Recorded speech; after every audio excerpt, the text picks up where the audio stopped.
YouTube కుటుంబ సభ్యులందరికీ నా హృదయపూర్వక నమస్కారములు. నేను చెప్పబోనిది భాగవతంలో గజేంద్ర మోక్షమును చెప్పుతున్నాను. నీరాటవనాటములకు పోరాటం మెట్లు గలిగే పురుషోత్తముచే ఆరాటమెట్లు మానెను ఘోరాటవిలోని భద్ర కుంజరమునకు అని ఆ సుఖబ్రహ్మను పరీక్షిత్ మహారాజు అడిగినాడు.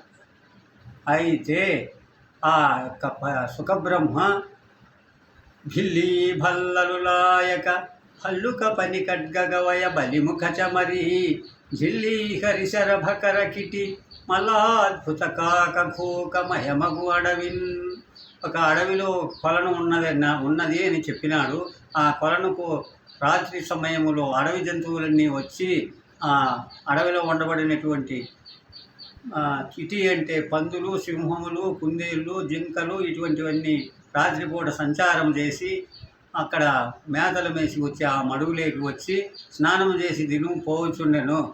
తరువాత లాస్ట్లో ఈ యొక్క ఏనుగుల గుంపు వచ్చి అక్కడ నిలబడి అక్కడ ఇవన్నీ స్నానం చేసి అవన్నీ వెళ్ళిపోయిన తర్వాత ఒక పెద్ద ఏనుగు దంతావళి రాజు అంటే ఏనుగుల గుంపుకు పెద్దగా ఉండబడినటువంటి ఆ పెద్ద ఏనుగు వచ్చి ఆ మడుగులో దిగి స్నానం చేసి నీళ్లు తాగి వెనక్కి తిరిగి పోయేటప్పుడు అక్కడ లోపల ఉండబడినటువంటి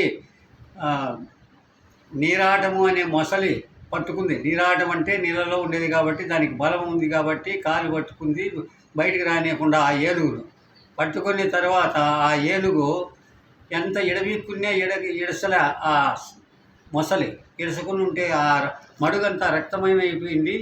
దానికి చాలా బలహీనమైపోయింది. కాబట్టి ఈ పద్యముతో ఇప్పటికీ ముగించుతున్నాను.